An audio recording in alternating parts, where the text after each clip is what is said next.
ఈరోజు ఇంగ్లీష్లో మనం కృష్ణమూర్తి గారి దాంట్లో ఎక్కువగా మనకి చెప్పేది ఏంటంటే చాయిస్లెస్ అవేర్నెస్, అంటే తెలుగులో ఎంపిక లేని ఎరుక. అర్థమైంది కదా? అంటే ఇక్కడ ఇది కొంచెం మనకి హయ్యర్ టాపికే, కానీ ఇది చాలా మనకు ఉపయోగపడుతుంది. అంటే ఇప్పుడు చూడండి, శాస్త్రాల్లో మనకి కోపాన్ని కంట్రోల్ చెయ్యని చెప్పారు.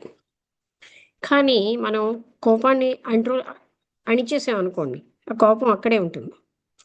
లేకపోతే కోపం నుంచి ఎస్కేప్ అయిపో అని చెప్తారు. అంటే నీకు కోపం వస్తే అక్కడి నుంచి వెళ్ళిపో, ఓ 10 గ్లాసులు నీళ్లు తాగు, ఏవో ఇలాంటి ఉపాయాలు చెప్తారు. ఎన్ని చేసినా కోపం అక్కడే ఉంటుంది, అంతే కదా?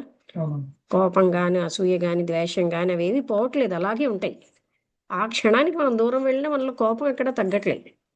అయితే మరి ఏం చేయాలి అంటే, అదే అక్కడ మనకి అలవాటు లేదు కానీ ఎంపిక లేని ఎరుకంటే, కోపం వచ్చింది, చిచి నాకు కోపం రాకూడదు కదా అని ఖండించకుండా, నాకు వచ్చిన కోపం రైటే అని జస్టిఫై చేసుకోకుండా, అర్థమైందా? ఖండించకూడదు, చిచి ఇలాంటి గుణం వచ్చిందేంటి అని అలా అనుకోదు, అక్కడే మనసు అతుకుపోతుంది.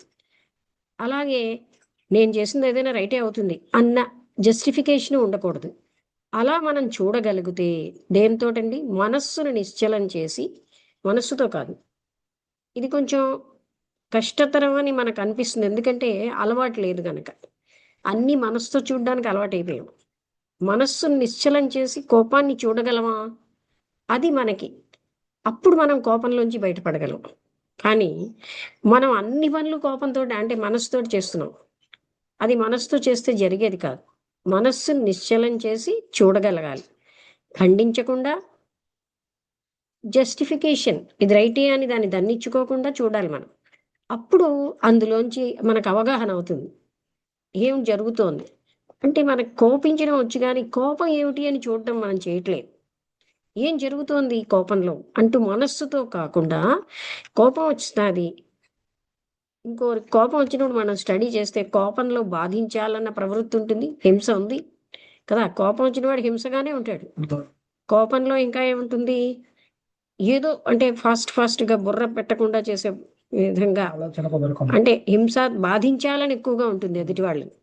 సో, ఇలాంటివన్నీ కూడా మనం ఆలోచన ఏదీ లేకుండా కోపాన్ని చూడడం అలవాటవ్వాలి. అంటే అన్ మనకెందుకు కష్టం అంటే అలవాటు, మనం చూడండి ఈ దారిలోంచి వచ్చాము, కొత్త దారిలో వెళ్ళడం అంటే మనకి నచ్చదు. ఇప్పుడు పొద్దున్న మలయాళ స్వామి గ్రంథంలో కూడా అలవాటు లేని పనిని మనం ఇష్టపడటంలే. ఏమాత్రం అలవాటు ఉన్న దానికే, ఇప్పుడు చూడండి, ఒకప్పుడు సతీ సహగమనం, భార్య కూడా భర్తతో కాల్చేసేవారు. అలాగే అలవాటు ఉన్న దాన్నే చేస్తారు. ఒక సాంప్రదాయాన్ని మార్చాలంటే ఒక కొత్త విధానాన్ని మనం ఇష్టపడాలి. అందుకే భగవంతుణ్ణి చూడ్డానికి మన లోపల మనస్సు కావల వెళ్ళాలి. కానీ మనం ఏం చేస్తాం, అధమం ఏమిటంటే విగ్రహాలను, గుడికెళ్ళి విగ్రహాలని పూజించడం అధమం. అధమం అంటే నీచం. అంతకంటే నీచం ఏంటంటే ఈ తీర్థయాత్రలకు వెళ్ళడం అని మలయాళ స్వామి చెప్తారు. మీకు అర్థమైందా? అధమం ఏమిటి? గుడుల్లో ఉన్న విగ్రహాలను ఆరాధించడం. అంతకంటే అధమం తీర్థయాత్రలకు వెళ్ళడం. అయితే ఏమిటి ఉత్తమం? భగవంతుడు పొద్దున్న ఎవరొచ్చారు? మీరేనా వచ్చారు ఇవాళ? ఆ మీరొక్కరే ఉన్నారు కదండీ! ఆ గ్రంథం చదివాం కదా! అందులో చెప్పారు కదా! అధమం, అధమా, మలయాళ స్వామి కూడా కాదు, పొద్దున్న వార్తాలాపంలో చెప్పారు. ఇంకా అధమం ఏమిటి? విహారయాత్రలకెళ్ళడం. విహారయాత్రలు కాదు, మనం ఏమంటాం దాన్ని? తీర్థయాత్రలని అది ముసుగు. మనమేమో విహారయాత్రకని వెళ్తూ భగవంతుడని ముసుగేసుకుంటాం. అంతేనా కాదా? గుడికెళ్ళడానికి కూడా మనకేంటంటే తిరగడానికి వెళ్తాం. అక్కడ భగవంతుడిని చూడం ఏమీ లేదు. అవునా కాదా? ఆ సత్యం చెప్పడానికి కూడా మనకు భయం. "నువ్వు భగవంతుడిని చూసావా?" "నేను చూడలేదు, విగ్రహాన్నే చూశానని" చెప్పలేదు. "ఆ! చూసామండి, దర్శనం అయిపోయింది." ఎవడి దర్శనం అయింది? విగ్రహం దర్శనం అయింది. భగవంతుడి దర్శనం ఇచ్చాడా? దర్శనం అయిపోయింది. ఇలాగా ఏంటి, లైన్‌లో పడి వెళ్తారు. ఏమిటండి అంటే, ఆ విగ్రహమే దర్శనం అవుతుంది, భగవంతుడి దర్శనం ఇవ్వట్లే. అందుకని ఏం చెప్పారు? అధమం ఇది అని అన్నారు. భగవంతుడు బయటున్నాడని విగ్రహాలని, కోవిళ్ళకి వెళ్ళి, గుడులకెళ్ళి, గోపురాలకెళ్ళి చూడడం అధమం అన్నారు. అయితే ఏమిటి ఉత్తమం? భగవంతుడు లోపలే ఉన్నాడు అని లోపలికి చూసుకోవడమే ఉత్తమం. ఇంకా ఉత్తమం ఏమిటి తెలిసిన? అత్యుత్తమం ఏం చెప్పారు మీకు జ్ఞాపకం ఉందా? ఇతరులకు సహాయం చేయడం. దానికి ఒక కథ చెప్పారు. ఏంటంటే, ఒక జోళ్ళు కుట్టేవాడు, చర్మకారుడు అంటారు. గుర్తొచ్చిందా? ఆ చర్మకారుడు ఒక మహా పెద్ద గురువు గారు ఒకసారి గుడిలో పడుకుంటూ ఉండేవారు. పడుకుంటే అతనికి ఇద్దరు దేవతలు మాట్లాడుకోవడం వినబడింది, దేవదూతలు. ఒక అతను ఉన్నాడు ముస్లిము, మక్కా వెళ్ళాలని ఆయన ప్రయత్నించినా మక్కా వెళ్ళకపోయినా ఆయన ఉన్న దగ్గరే మక్కా అని చూసేసాడు అన్నారు. అలా కూడానా అని ఆయన ఎక్కడుంటాడు అన్నది వాళ్ళు చెప్పుకున్నారు కదా. ఇతను అక్కడికి బయలుదేరి వెళ్ళాడు. ఎవరండి? ఇతని పేరు చెప్తే అబ్దుల్లా అని. ఆయన అక్కడికి వెళ్ళాడు. వెళ్ళి మీరెవరంటే నేను చర్మకారుని అన్నాడు. ఆయన కోసం అడిగితే అతను ఏం చెప్పాడంటే, నాకు మక్కా వెళ్ళడానికి ప్రతి ఏడాది కొంచెం డబ్బులు నేను కూడబెట్టుకుంటున్నాను. ఒకరోజు మా పక్కింటిలో మంచి వాసన వస్తే నా భార్య అంది, పక్కింటి వాళ్ళు ఏదో రుచికరమైనది కూర వండుకున్నారు తీసుకురండి అని ఆయన తీసుకెళ్ళడానికి అడగడానికి వెళ్ళాడు. వెళ్తే అన్నారు, మాకేమీ దొరకలేదు. ఒక చచ్చిపోయినటువంటి ఒక శవం ఉంటే, శవం అంటే అదే చనిపోయిన జంతువుని తీసుకొచ్చావు, దాన్ని వండుకుంటే మా పిల్లలకి వాళ్ళకి ఎన్నాళ్ళ మట్టు తిండి లేక పెట్టేమో అన్నాడు. అప్పుడు ఆయనకు అర్థమైంది వీళ్ళు తిండి లేక ఎంతో బాధపడుతున్నారని. తను కూడబెట్టుకున్న ధనం అంతా వాళ్ళకి ఇచ్చేసి కొంచెం రోజు కూడా కొంచెం అన్నం తినండి అని ఇచ్చేసాడు. అప్పుడు చూసారా, అన్ని మతాల్లో ఏం చెప్తున్నారంటే పరోపకారాన్ని మించింది, మీరు గుడులకి వెళ్తే మోక్షం రాదు, పుణ్యము రాదు. ఇతరులకు ఉపకారం చేస్తే వాళ్ళలో ఉన్న దైవానికి ఉపకారం చేసినట్టే. అదేవిధంగా దత్తాత్రేయుడి జీవిత చరిత్రలో ఎక్కడ రామేశ్వరం నుంచి అభిషేకం చేయాలని నీళ్లు తెస్తారు, గురు చరిత్రలో ఉంటుంది. తెస్తూ ఉంటే అక్కడ ఒక దారిలో చాలా దూరం వచ్చేసారు, ఇంకో కొంచెం దూరంలో గుడి ఉందనగా ఒక గాడిద ఆ ప్రాణాలు విడిచే పరిస్థితి వచ్చింది. అప్పుడు దానికి నీళ్ళు ఇస్తే అది బతుకుతుంది. ఆ నీళ్లు దానికి తాగిస్తారు. కొడుకు అంటాడు, నాన్న అభిషేకానికి తెచ్చామంటాడు.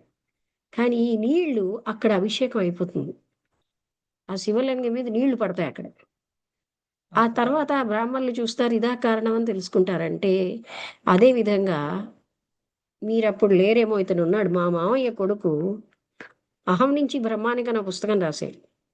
తను సత్సాయిబాబా డివోటీ. ఆయన తర్వాత దాని మీద ఉన్న ఎన్నో ప్రశ్నలు ప్రపంచం మొత్తం వస్తే దానికి వేరే పుస్తకం రాశాడు, నేనే ఉన్నానని. ఆ టైంలో తను ఒకసారి ఏం చెప్పాడంటే, అందులో రాస్తారు, తనకి రుద్రాభిషేకం చేసే అలవాటు ఉంది శివలింగానికి. ఆ రోజు టైం అయిపోయింది.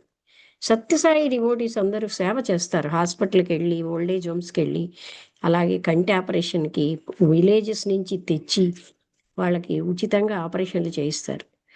అలాంటప్పుడు మెంటల్ హాస్పిటల్కి వెళ్ళి అక్కడ ఒక పేషెంట్కి స్నానం చేయిస్తూ ఆయన రుద్రం చదువుతూ స్నానం చేయించాడు. అప్పుడు సత్సాయిబాబా గారు అన్నారంట, ఈ రోజు నీ రుద్రాభిషేకం నాకు చాలా బాగుందని చెప్పారు. అంటే చూసారా, భగవంతుడు దేనికి ఆనందిస్తున్నాడు? అక్కడ ఇంట్లో చెయ్యకపోయినా ఇక్కడ బతికున్న వ్యక్తికి స్నానం చేయిస్తూ రుద్రం చదివాడు ఆయన. ఇవన్నీ ఉదాహరణలు ఏం చెప్తున్నాయి? ఏం చెప్పినా మా మూర్ఖత్వం వదలమండి, మేము మారం.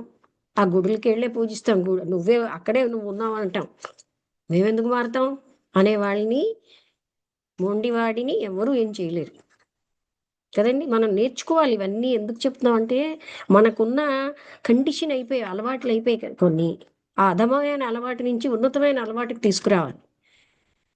ఒక గుడికి వెళ్ళడానికి ఆటంకం వచ్చింది, ఒకరికి సేవ చేయడం చాలా గొప్ప విషయం కాదు.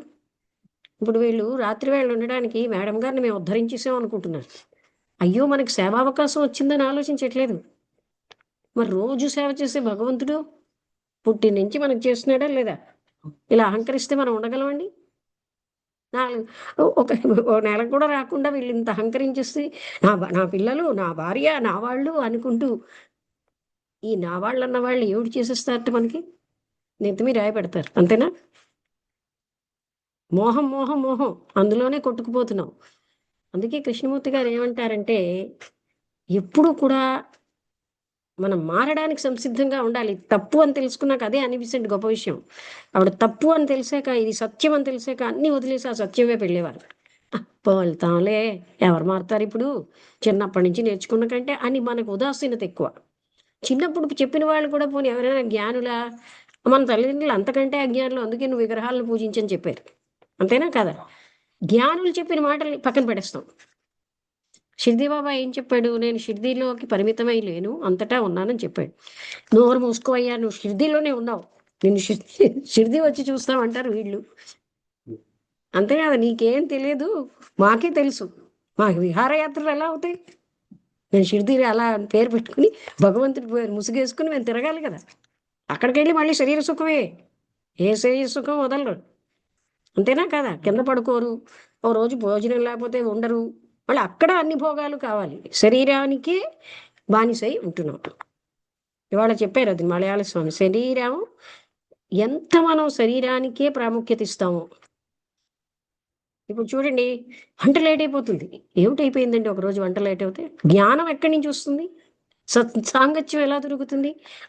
అవన్నీ మాకు ఏమో చెప్పండి. మా వంట, మా భోజనాలు, మా పిల్లల భోజనాలు అవి మాకు ముఖ్యం. అంతే కదా?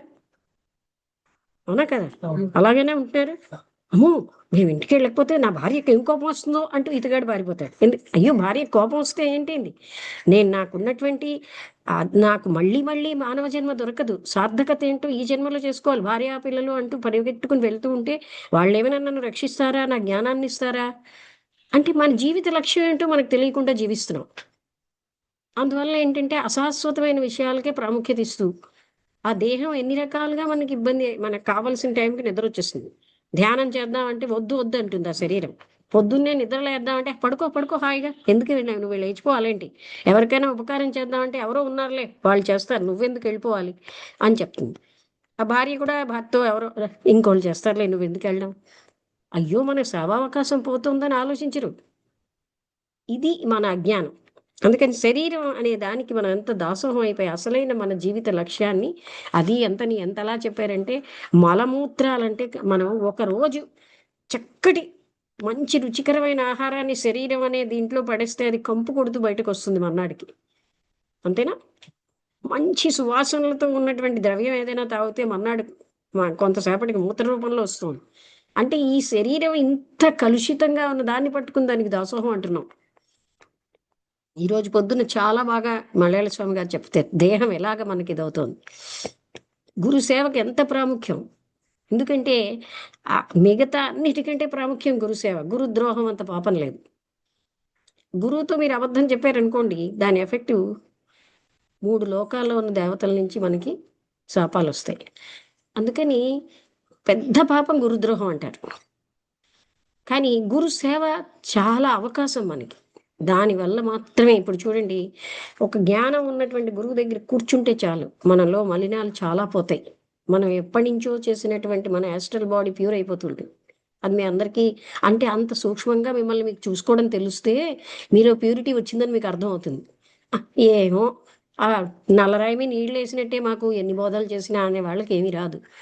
లేకపోతే మనని మనం చూసుకోగలిగితే, ఒక సత్పురుషుడు ముందు కూర్చుంటే మనలో ఎంత ప్యూరిటీ వస్తుందో.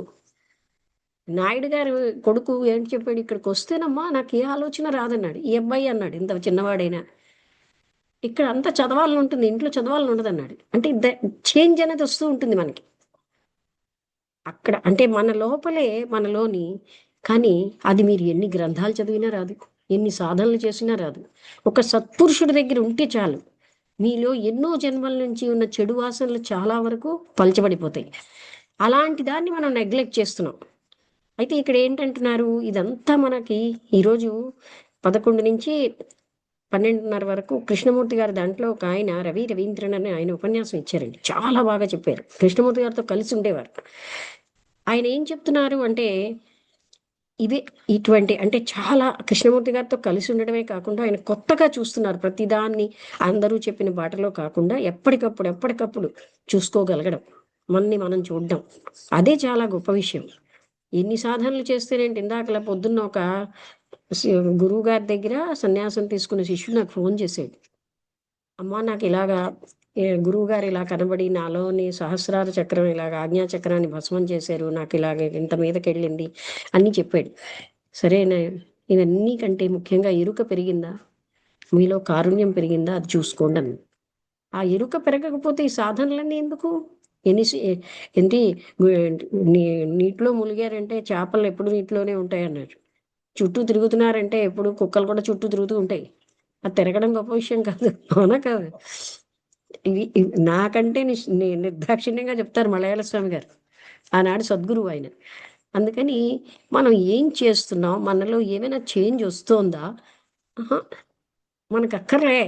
అలాగా కళ్ళు మూసుకుని సంబంధం లేకుండా తినడం, తాగడం, పడుకోవడం, ఇంకా సెక్స్ చేయడం. ఇదే కదండీ మన జీవితం. మనకి జంతువులకి తేడా ఏంటండి? అవి తింటాయి, తాగుతాయి, ఆ పని చేస్తాయి కదా! సో, జంతు జన్మ కంటే ఎంతో కష్టమైనది నరజన్మ అన్నప్పుడు, నరజన్మను మనం ఎందుకు వేస్ట్ చేసుకుంటున్నాం? ఎంతో అతి దుర్లభం అన్నారు. దుర్లభమైన నరజన్మ ఎత్తి మనం ఏం చేస్తున్నాం? ఉట్టినే అశాశ్వత విషయాలకి వేస్ట్ చేసుకుని, ఎప్పుడు గుర్తొస్తుంది తెలుసా? ఇంక చనిపోతాం కొంతసేపటికి అనగా, మొత్తం జీవితం అంతా రీల్‌లాగా వస్తుంది. అప్పుడు ప్రతి మనిషికి అనిపిస్తుంది, అబ్బా! నాకు ఇంకో అవకాశం ఇస్తే బావుండు ఈ తప్పులు సరిచేసుకుందునని. అవి ఇప్పుడే సరిచేసుకొని బతుకుతాయి. అందుకే పిల్లలు పుట్టి కొన్నాళ్ళయ్యాక 40 ఏళ్ళు, 45 ఏళ్ళు వచ్చాక వానప్రస్థానికి వెళ్ళేవారు. ఇప్పుడు అది లేదు. 90 ఏళ్ల వరకు సెక్స్ జీవితం గడుపుతూనే ఉంటారు. ఇంక వాళ్ళకి ఎలాగండి మరి? ఆయన ఏమన్నారో తెలిసినా? మీరు వినలేదేమో. పట్టుపరుపు మీద పడుకుని సెక్స్ చేసిన వాళ్ళకి బ్రహ్మజ్ఞానం ఎలాగొస్తుందన్నారు. అంత నిర్దాక్షిణ్యంగా మాట్లాడతారు. వెల్లయాల స్వామి ఆనాడు విప్లవాత్మకమైన సద్గురు కదా! ప్రతిరోజు నాకు మాత్రం కృష్ణమూర్తి గారు సెక్స్ ప్రతిరోజు చేయడాన్ని ప్రాస్టిట్యూషన్ అన్నారు. ప్రాస్టిట్యూషన్ అంటే తెలుగులో ఏమిటండి? ఆ? వేశ్యావృత్తి. భార్యతో సెక్స్ చేసినది ప్రాస్టిట్యూషనే. అంటే దాన్ని ఎప్పుడు అవసరమో అంతే పిల్లలు పుట్టడం వరకే. ఆ తర్వాత వదిలేయాలి. అలా కాకుండా విలాసానికి వాడితే అదంతా కూడా వేశ్యావృత్తి కిందే లెక్క. ఇలాంటి వాటికి మనం జీవితాన్ని అలవాటు చేసిన వాళ్ళకి బ్రహ్మజ్ఞానం ఎలా వెళ్తుందండి? అందుకని చాయిస్‌లెస్ అవేర్‌నెస్ రావాలంటే ముందు మనస్సు నిశ్చలం చేయాలి. చెప్పడానికి ఒక మాట. మనస్సు నిశ్చలం చేయడానికి మన అలవాట్లు బావుండాలి. ఇంద్రియ మనోనిగ్రహాలుండాలి. అప్పుడు కదా మనస్సుని నిశ్చలం చేయగలం. అమ్మో! మనసల్ల అక్కడేమిటి వాళ్ళని ఇలా తిట్టాలి, వీళ్ళకి ఇలా విమర్శించాలి, వాళ్ళ ఇంట్లో ఏముందో ఇలాంటి అతి నీచమైన వాటికి మనస్సును పోగొట్టినప్పుడు ఆ మనస్సు నిశ్చలం ఎలా వెళ్తుందండి? మనకున్నటువంటి ద్వేషం పోదు, ఆవేశం పోదు, అసూయ పోదు. అవన్నీ జాగ్రత్తగా ఉంచుకుంటాం. భగవంతుడు కూడా వచ్చి ఉండాలా. ఎందుకుంటాడక్కడ? అప్పుడు మనసు నిశ్చలం అవుతుంది. ఎప్పుడైతే ప్రతి నిత్యం అది మంచి పనులకు అలవాటవుతుందో, సేవా కార్యాలకు అలవాటైన మనస్సు నిశ్చలం అవుతుంది. అటువంటి మనస్సు నిశ్చలమైనప్పుడు చాయిస్‌లెస్ అవేర్‌నెస్ అంటే అప్పుడు మనం ఎలా చూస్తామంటే, ఇం ఏ ఆలోచన లేకుండా చూడగలం. అప్పుడు మనకు అవగాహన అవుతుంది. ఏమిటి ఈ కోపం అని. అందులోంచి బయటపడగలం. సేమ్ థింగ్ దుఃఖం విషయంతో ఏదైనా సరే చాయిస్‌లెస్ అవేర్‌నెస్ అన్నది చాలా గొప్ప విషయం అన్నమాట. మనం ఇలా అబ్బా! ఇది చాలా చెడ్డది. ఇది చాలా మంచిది. ఇవేవీ లేకుండా చూడగలమా? ఒక పేరు పెట్టకుండా చూడగలుగుతున్నామా? అది కృష్ణమూర్తి గారు చెప్పే కొత్త విధానం. అది మన లైఫ్‌లో ఎంతో ఉపయోగపడుతుంది. ఆ చాయిస్‌లెస్‌గా చూడగలగడం. మనస్సుతో చూసినంత సేపు మనకు పరిష్కారం రాదు. ఇది కృష్ణమూర్తి గారే మనకు చూపెట్టారు. చాయిస్‌లెస్ అవేర్‌నెస్ అన్నది చాలా ప్రాముఖ్యత కలిగి ఉంది మనని మనం మార్చుకోవడంలో. అంటే అదేంటంటే ప్రెజెంట్‌ని చూడగలుగుతున్నాం. ఎప్పుడో ఫ్యూచర్‌లోకెళ్ళాం, పాస్ట్‌లోకెళ్ళాం. ఇప్పుడున్న నా స్థితి. ఇప్పుడు ఫర్ ఎగ్జాంపుల్ నాకు అసూయ ఉంది. నా అసూయని నేను చూసుకోగలగడం. అది సంపూర్ణంగా చూసుకున్నప్పుడు నాకు అవగాహన అయ్యి బయటకొస్తాను. అది అవగాహన అవ్వనంత కాలం, అణిచేసినంత కాలం అందులోంచి బయటకి రాలేం.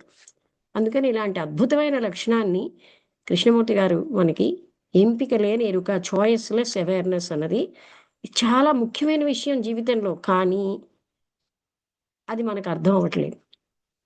ఎందుకంటే మనం పారిపోయినా ఇప్పుడు మీరు అబ్బా! మాకు హరిద్వార్ ఎళ్ళిపోతామండి ఆశ్రమంలో కంటే. మీ మనస్సు మీతోనే వస్తుందిగా. కోరికలతో, క్రోధంతో, అసూయతో ఉన్న మనస్సును వదిలేసి ఎళ్ళిపోగలరా? బాడీ ఎక్కడికి పారిపోతేనేంటి మీతో పాటు రామేశ్వరం వెళ్ళినా శనీశ్వరం పోదు అనే సామెత ఉంది కదా! మనతో పాటే వస్తుంది మనసు కూడా. అందుకని వదలాల్సినవేమిటంటే, ఇది మనం ఆ మనస్సు లోపల ఉన్నటువంటి ఒక్కొక్క చెత్తని తీయాలంటే చాయిస్‌లెస్ అవేర్‌నెస్ ఒక్కటే పద్ధతి. ఎక్కడికి భౌతిక శరీరంతో పారిపోయినా మన వాసనలు, చెడు వాసనలు, మంచి వాసనలు అన్నీ మనతో పాటొస్తాయి. భౌతిక శరీరం పారిపోతే ఏమిటి లాభం? ఆశ్రమంలోకెళ్తారు. పిల్లలు ఏం చేస్తున్నారు? అక్కడ మళ్ళీ పిల్లలకి గొడవే. సన్యాసి అయిపోతే నేను ఫర్ ఎగ్జాంపుల్ కాషాయ వస్త్రాలు వేసేసుకుని అందరూ ఏమిటో ఇలాగ వాళ్ళని ఇలా అని చేస్తున్నారేంటి అంటూ అందరినీ విమర్శిస్తూ కూర్చున్నాను అనుకోండి, నా సన్యాసం ఎక్కడ? అదే పొద్దున్న చెప్పారు ఆయన. ఇలాంటి 108 పాయింట్లు చెప్పారండి. ఎందుకు మనుషులు జ్ఞానాన్ని పొందలేకపోతున్నారు? యోగి అవుతాడు కానీ భోగం మీదే ఆశ. అలా రిథమిక్గా 108 వాక్యాలు చెప్పాడు. అన్నీ వింటాం కానీ మనకు అవి ఏమీ పట్టం. పైగా విన్నామన్న అహంకారం ఒకటి. ఓ 4 పురాణాలు వింటాం, ఉపనిషత్తులు వింటాం. ఓహో నాకన్నీ వచ్చు. ఏమొచ్చు? ఆచరణలో ఏమీ తేడా లేదు. వెనక ముందు ఎలా ఉన్నామో విన్నాక అలాగే ఉంటాం. మనకేమీ కూడా కఠినత్వం పోదు, ప్రేమ పెరగదు, మన స్వార్థం పోదు. అన్నీ విన్నాం, ఎక్కడున్నాయి? బుర్రలో ఉన్నాయి. అయితే లాభం ఏమిటండి? డస్ట్బిన్లో ఉంటేనే బుర్రలో ఉంటేనే. బుర్రలో ఉండడం వల్ల ఒక నష్టం ఏంటంటే నాకు వచ్చిన అహంకారం ఒకటి. ఏమీ రాని వాడికి నాకేమీ రాదని ఒక నిరహంకారం ఉంటుంది. బుర్రలో ఉంటే లాభం ఏమిటి? ఆచరణలోకి వచ్చినదే జ్ఞానం. అందుకే ఒక సామెత, pinch of practice is far better than tons of knowledge. టన్నుల కొద్ది జ్ఞానం కంటే ఇంత పిసర్ ప్రాక్టీస్లోకి పెట్టిన జ్ఞానమే నిలుస్తుంది. ప్రాక్టీస్లో పెట్టిన జ్ఞానం నిలవదు. వినేసేంత అన్న మాత్రంలో వచ్చేసిందని భ్రమిస్తూ మన మనస్సు అన్ని మోసం చేస్తుంది. ఇవాళ ఆ సన్యాసి ఒక ఆయన నాకు ఫోన్ చేసేట్టే అదే చెప్పాను, ఆయన మనస్సే మనకి మోసం చేస్తుంది. మనం అన్నీ సాధించేసామని, సాధించేమా లేదా అని చూసుకోగలగాలి ప్రతి క్షణం. ప్రజలు బాగా పొగుడుతారు, అవి ఇలాగ గడ్డి పోజలా తీసి పారేయాలన్నారు. అబ్బా ఆమె ఎంత గొప్పవారు, ఎంత గొప్పవారు అంటారు. మన ముందే మన వెనకాలన్నారు ఎవరు. అర్థమైందా? ముందు పొగిడే వాళ్ళతోటి జాగ్రత్తగా ఉండాలి. నిజంగా మన శ్రేయోభిలాషులు మన వెనకాల పొగుడతారు. అందుకని ఈ మనస్సు నిశ్చలం చేయడం అనేది చిన్న మాటే కానండి, జన్మ జన్మల సాధన అవసరం. ఇంద్రియ మనోనిగ్రహాలు ఉండాలి, వైరాగ్యం ఉండాలి. వైరాగ్యం లేని మనస్సు దేనికి పనికిరాదు. వైరాగ్యాన్ని గొప్ప సంపద అన్నారు. వైరాగ్యం అన్న సంపద ఉన్నప్పుడే అనంత ఆనందం అన్న సంపద వస్తుంది. ఇల్లది కావాలి, అది కావాలి, ఇది ఇది అనుభవించాలి, అది అనుభవించాలి. ఆ వైరాగ్యం లేని మనసు ఎప్పుడూ బాధపడుతూనే ఉంటుంది. అందుకే ఎన్నో సంపదల కంటే ఉత్తమమైన సంపద వైరాగ్యం. ఈ విషయ వస్తువుల్లో ఏమీ లేదు సుమా అని గట్టిగా ఫీల్ అవ్వడం. ఓ నలుగురు పిలుస్తారు, లేదయ్యా అక్కడ చాలా బాగుంటుంది, వేసవికెళ్ళ వీళ్ళ మనసు అప్పటి వరకు బలహీనంగా ఉంది కదా, మళ్ళీ వెళ్ళిపోతారు. అదేం వైరాగ్యం? అందువల్ల వైరాగ్యం ఉన్నప్పుడు దోషం, ప్రాపంచిక విషయాల్లో ఉన్న దోషం పూర్తిగా తెలిసినప్పుడు మనస్సు వెళ్ళదు. అప్పుడు మనస్సు నిశ్చలం అవుతుంది. అలాంటి నిశ్చల స్థితిలో మనం చూసుకోవడం అలవాటు కష్టం కనుక పరిగెట్టడం సులువు కదండి. శరీరంలో శక్తి ఉంది, డబ్బులు ఉన్నంత వరకు పరిగెడతారు అన్ని చోట్లకి. అధమాతి అధమం ఏంటంటే తీర్థయాత్రలు. అధమం ఏమిటంటే గుడికి వెళ్ళి పూజించడం. ఇంకా అధమం ఏమిటంటే డ్రంకర్స్తో పాటు వీళ్ళు ఇతను వెళ్ళినట్టుగా విగ్రహాలను అనపడానికి వెళ్ళడం. అక్కడ సాంగత్యం ఏమిటి? తాగి తందనాలు ఆడేవాళ్ళ సాంగత్యానికి మనం వెళ్ళాలా? ₹1,00,00,000 ఇచ్చినా వెళ్ళకూడదు. మనకున్న మంచంతా పోగొట్టుకుంటున్నాం కదా. దైవాన్ని మనం హృదయంలో పెట్టుకోవాలి కానీ విగ్రహంలో ఉన్నాడు ఆయన. పోనీ ఉంటే అక్కడ తాగి తందనాలు ఆడతారా అది భగవంతుడు ఎదురుగుండా? మీరే చెప్పండి. అందుకే హిందూయిజం అందరూ అవి విమర్శిస్తారు. భగవంతుడు ఎదురుగుండా తాగి తందనాలు ఆడడం ఏంటండి? నిజంగా భగవంతుడు అంటారు ఒకవైపు, అంటే భగవంతుడు కాడని తెలుసు అనమాట కదా. ఇంక వీళ్ళకేమోని ఆ ఆనందం పోతుందేమో అనిపేటప్పుడు ఈ తాగి తందనాలు ఆడాలి కదా, అందుకు వెళ్తారు. ఓ పుణ్యం అనే టెంప్టేషన్ పెట్టుకుని. అక్కడ భక్తి లేదేమీ లేదు. అంతేనా కాదా గౌరీశంకర్ గారు? భక్తి ఉందా అక్కడ? భక్తి ఉందా చెప్పండి? దైవాన్ని చూసారా? ఆ తాగి తందనాలు ఆడతో వాళ్ళతో పాటు మరో 4 డాన్సులు చేసి వస్తారు, అంతే కదా. పుణ్యం వస్తుంది, పుణ్యం వస్తుంది. ఏంటి స్వర్గంలో మనకి ఇక్కడ ఉన్నటువంటి సుఖాలు చాలక, మీకు ఇవాళ పొద్దున్నేనా మనం చదివాము, అందులో బింబిసారుడు దగ్గరికి వెళ్తూ ఉంటారు, రాణి రాజు దగ్గరికి బుద్ధుడు ఒక మేకల కాపరి వెళ్తూ ఉంటాడు. వెళ్తుంటే ఒక ఒక మేకకి కాలు బాగు లేకపోతే పాపం నెమ్మదిగా నడుస్తుంటే కొడుతుంటాడు. కొడితే కొంచెం ఫాస్ట్గా నడిచి మళ్ళీ నెమ్మది అవుతుంది. అప్పుడు బుద్ధుడు అన్నాడు, నేను దీన్ని పట్టుకుంటాను, ఎత్తుకుని వస్తాను, అది నువ్వు ఎక్కడికి వెళ్ళాలో అక్కడ దీన్ని వదిలేస్తానంటే. ఎక్కడికి వెళ్తున్నావు అంటే ఇలాగా యజ్ఞానికి వెళ్తున్నానంటే. అక్కడికి వెళ్ళాక ఇది ఏం చేస్తారు ఇవన్నీ అంటే వీటన్నిటిని యజ్ఞంలో ఆహుతి ఇస్తారన్నట్టు. అప్పుడు వెంటనే బింబిసారుడిని చూడాలని బుద్ధుడు అంటాడు. మీరు ఎందుకు ఇవన్నీ చేస్తున్నారంటే నాకు స్వర్గాల్లో సుఖాలు పెరగడానికి అన్నాడు. అయితే మీరు ఈ మేకల్ని బదులు నన్ను ఆహుతి ఇచ్చింది మీకు ఇంకా సుఖాలు వస్తాయి కదా అంటాడు. అప్పుడు బింబిసారుడు కళ్ళు తెరుచుకుంటాయి. సరే అని అప్పుడు ఆయన కూడా బౌద్ధం స్వీకరిస్తాడు. అంటే తన ఆహుతి ఇచ్చిమంటాడు. ఇన్ని మేకల్ని ఇచ్చే బదులు నన్నే ఆహుతి ఇచ్చింది మీకు మీ సుఖాలు వస్తాయి కదా అంటాడు. అలాంటి అలాంటి అంధవిశ్వాసాలతో మనం చేస్తామండి పనులు. అలా వాళ్ళు చేసేది మనము చేస్తాం. గొర్రెపోతుల్లాగే ఉంది మానవ ప్రవర్తన. ఇప్పుడు చూడండి ఏంటండి ఆ ఊరు మీరు వెళ్ళారు? ఆ వాడపల్లిలో అదేమి పిచ్చో తెలీదు. అసలు భగవంతుడికి లేదుట. తిరుపతిలో భగవంతుడికి పవర్ లేదుట. ఆ వాడపల్లిలో భగవంతుడికి పవర్ చూడండి ఎంత మూర్ఖత్వం. ఎవడో ఒకడు మొదలెడతాడు ఒక అజ్ఞాని. మిగతా వాళ్ళందరూ వెళ్ళిపోతారు. వాడికి అక్కడ కర్మ పరిపక్వమైంది. వాడి కోరిక ఏదో తీరింది. కర్మ పరిపక్వం అవ్వకపోతే ఏమీ తీరవండి. మనకి కర్మే మనకి మెయిన్ కదా. మన కర్మ ప్రకారం మనకి ఫలితాలు వస్తాయి. భగవంతుడు ఎవడు ఏం చేయడు. ఈ ఈ జనం అందరూ గొర్రెల్లాగా అప్పుడు నన్ను జంగారెడ్డిగూడెంలో ఉపన్యాసానికి పిలిచారు. అక్కడ ట్రైన్ ఎక్కాలి. ఏంటి జనం అంటే వీళ్ళందరూ వాడపల్లి భక్తులుంటారు. అంటే ఇప్పుడు తిరుపతిలో భగవంతుడు పవర్‌లెస్ అయిపోయాడు. మీకు అర్థమైందా? తిరుపతిలో పవర్ వాడపల్లి వచ్చేసాడు. అంటే చూడండి. ఎంత మనిషి ఎంత గొర్రె అంటే అసలు క్రిస్టియానిటీలో అందరూ గొర్రెలనే వాళ్ళు బైబిల్లో కూడా రాస్తారు. మనం గొర్రెలవే. ఒక గొర్రె ఏం చేస్తే అందరూ అలాగా వెళ్ళిపోతారు. అలా ఎందుకు అవుతుందండి ఎక్కడైనాను? ఒకడు మొదలెడతాడు. దానికి 10 మంది 4 కథలు రాస్తారు. ఆ వాడపల్లి ఎల్లీసీకి మాకిలా కోరికలు నెరవేరిపోయాయి. మరి ఇంతమందిని ఇంటర్వ్యూ తీసుకుంటే 1000 మందిలో ఇద్దరికి కూడా కోరికలు నెరవేరవు. నెరవేరిపోయి. ఎందుకు నెరవేరుతాయండి? మన కర్మ పరిపక్వం అవ్వకుండా ఏ భగవంతుడు ఎలా చేస్తాడు సృష్టికి విరుద్ధంగా? థియోసఫిస్ట్ ఎప్పుడు కూడా నీ కర్మని వాళ్ళు తీస్తారంటే వెళ్ళడు. ఎందుకంటే కర్మ అనుభవించడం వల్లే పోతుంది కానీ ఏ దేవత తీయదు. ఈ మనుషుల యొక్క టెంప్టేషన్ చూడండి. వీళ్ళుట దుష్టకర్మలు చేస్తూ ఉంటారంటే వీళ్ళ ఫలితాలు వీళ్ళకి రాకూడదు. అలా ఎక్కడైనా ఉందండి? అలా జరుగుతుందా ఎక్కడైనా? నేను దుష్టకర్మలు చేయడం మానను. నా అసూయ మానను, నా ద్వేషం మానను, నా కోపం మానను. నాకు ఫలితం మాత్రం ఇంకొకరికి వచ్చేయాలి. దేవుడు అనుభవించేయాలి. ఎందుకు అనుభవిస్తాడు ఆయన? ఎంత మూర్ఖంగా ఉన్నారు చూడండి జనం. ఒక గొర్రె వెళ్తే 100,000 గొర్రెలు పరిగెడతాయండి. అస్సలు బుద్ధి ఉపయోగించరు. థియోసఫిస్టులు అంత వేగంగా ఇదెవరు. కర్మని అనుభవించడం వల్ల తప్ప మరో రకంగా పోదు. ఏ గురువు తీసిలేడు. శ్రీపాద వల్లభులు దత్తాత్రేయుల అవతారం గురువుల్లో కల్లా శ్రేష్టం. ముక్కోటి దేవతా స్వరూపుడే అన్నాడు. నాకు ఆ సమర్థత ఉన్నా నేను సృష్టికి విరుద్ధంగా పని చేయనని చెప్తాడు. ఘటనాఘటన సమర్థుడు అంటారు. ఆయన ఏమైనా చేయగలడు కానీ సృష్టికి విరుద్ధంగా వాళ్ళు చేయరు. అటువంటిది వాడపల్లి వెంకటరమణమూర్తి చేస్తాడా? ఎంత మూర్ఖంగా ఉన్నారు చూడండి జనం. వీళ్ళకి పరిగెట్టాలి, డబ్బులు ఉన్నాయి, శరీరంలో శక్తి ఉంది, పరిగెట్టడానికి కావాల్సిన ఓపిక ఉంది, వెళ్తాడు. అదే మరొకరికి ఉపకారం చేయి 2 ఏళ్ల తర్వాత ఎవరో ఉన్నా వాళ్ళ సంగతి ఎవరో చూస్తారు. వాళ్ళలో భగవంతుడు లేడా? వాడపల్లి ఆ విగ్రహంలోనే ఉన్నాడా అని ఎక్కడా చెప్పలేదే మన శాస్త్రాల్లో. కానీ మనం అది పట్టించుకోం. పక్కవాడు చచ్చినా మనకు అక్కర్లేదు. నేను అనుకున్న విగ్రహంలోనే భగవంతుడు ఉన్నాడు. ఎందుకుంటాడైనా? అలాంటి ఎన్ని నిదర్శనాలు మనకి ఇస్తున్నారు.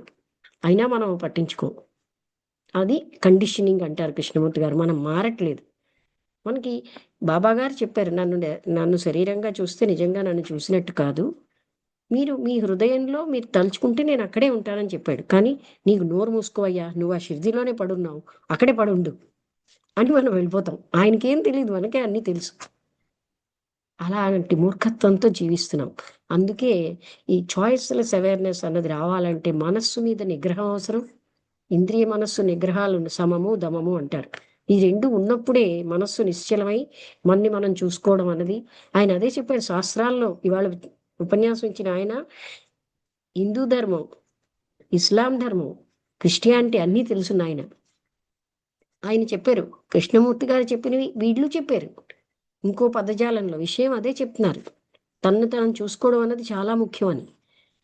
సేవ ఇతరులకు సేవ చేస్తూ ఉంటే మనసు పవిత్రం అవుతుంది. అంతేగాని స్వార్థంతో గుడులకు మీరు వెళ్తే మనసు పవిత్రం అవుతాయి. కానీ వెళ్ళడం మానం. ఎక్కడో మనకి ఎక్కడో పుణ్యం పోతుందేమో. సరే ఇంత పుణ్యం అంటున్నావు, పుణ్యం అంటే ఏంటయ్యా అని అడిగితే ఒక్కడికి తెలియదు. అవునా కదా? నాకు తెలీదు, చెప్పవయ్యా పుణ్యం అంటే ఏంటి, ఏమో. అలాంటి గుడ్డెద్దు చేలో పడిన పనులు చేస్తామండి మనం. ఓకే. సో ఇవాళ చాయిస్లెస్ అవేర్నెస్ అన్న దానికి చాలా ప్రాముఖ్యత ఉంది. మనం ఒక గుణం నుంచి, ఒక లక్షణం నుంచి, మనకున్న లోపాల నుంచి బయటపడాలంటే ఎంపిక లేని ఎరుక అంటారు. అంటే ఇది మంచిది, ఇది చెడ్డది అనకుండా చూడడం రావాలి. అది చూస్తే, అయితే చూస్తే ఏంటైపోతుందండి అంటే, పాము ఉందని చూస్తే వెంటనే గెంతులేస్తారా? ఉండు ఫోన్ చేసి అడుగుతానంటారా? చెప్పండి. ఎలా మనకు తెలివొస్తుంది? అలాంటి తెలివి మనకి ఉంది. బుగ్గ మీద మచ్చుందంటే వెంటనే చేత్తో ఇలా అంటాం. మనసులో మచ్చుందంటే ఎందుకు చెయ్యమండి? మనం తెలుసుకుంటే తప్పకుండా మారతాం. మనం చూడమట, ఇష్టం ఉండదు. నా మనసులో ఎందుకుంటాయి, నేను ఊహాత్మకంగా జీవిస్తారు. నేను చాలా గొప్ప మనిషిని, నాకు ఏ లోపం లేదు అన్న అహంకారంతో దాన్ని ఇమేజ్ అంటారు. మనం ఇమేజ్‌లో జీవిస్తాం. రియాలిటీలో నాకు చాలా దాతృత్వం ఉంది. రియాలిటీలో పిసినారి. నేను ఎంతో దయ ఉంటాడు. మహా కఠినాత్ముడు. ఊహ ఊహలో ఉంటాడిలాగ. ఆ ఊహాజనిత పిక్చర్‌ని ఇమేజ్ అంటారు. మనుషులు ఊహల్లో జీవిస్తారు గనుకే వాళ్ళకి కోపం వస్తుంది. వాళ్ళకున్న నిజమైన విషయం చూపిస్తే. కదా! పైసా ఇవ్వడానికి ఇష్టం ఉండదు. కానీ మనసులో నేను మహాదాతని. ఎవరి మీద ప్రేమ ఉండదు. నాకెంతో ప్రేముంది అని ఊహలో. అర్థమైందా? ఊహాత్మక చిత్రం అన్ని ఇమేజ్ అని, ఆ ఇమేజ్‌లో జీవించడం బట్టే మన మనస్సు మనని మోసం చేస్తోంది గనుకే మనం యథార్థతను చూడలేకపోతున్నాం. అర్థమైందా ఈ టాపిక్ ఇంతవరకు? ఓకే. సో, అటువంటి చాయిస్‌లెస్ అవేర్‌నెస్ కావాలంటే మనస్సుతో కాదండి, ఎరుక ఉండాలి. ఎరుక అన్నది మనసుకు సంబంధించింది కాదు. మనస్సు నిశ్చలమైతే ఎరుక ఉంటుంది. ఆ ఎరుకలో మనని మనం చూసుకుంటే, చూస్తే చాలు ఆ లోపాలు అవన్నీ పోతాయి. ఆ పోయే ప్రక్రియ మనలోనే ఉంది. ఎవ్వరూ చేయలేరు. ఉద్ధరేదాత్మనాత్మానం. తన్ని తానే ఉద్ధరించుకోవాలి. ఓకే. ఇక్కడితో క్లోజ్ చేస్తున్నాను. ఏమైనా మీరెవరు డౌట్‌లెస్ మాస్టర్స్ అయిపోతున్నారు ఈ మధ్య. కదా! హ్మ్. ఒక డౌట్ అడగరు. నాకు ఆషాఢం ఇస్తున్నాడు లేదమ్మా. నువ్వే నయం. ఒక డౌటైనా అడిగావు. కాషాయం అంటే సాధువులేసుకుంటారా? Orange colour dress. అది కాషాయం. ఇది డార్క్‌గా ఉంటుంది ఇలాంటి కలర్. అర్థమైందా?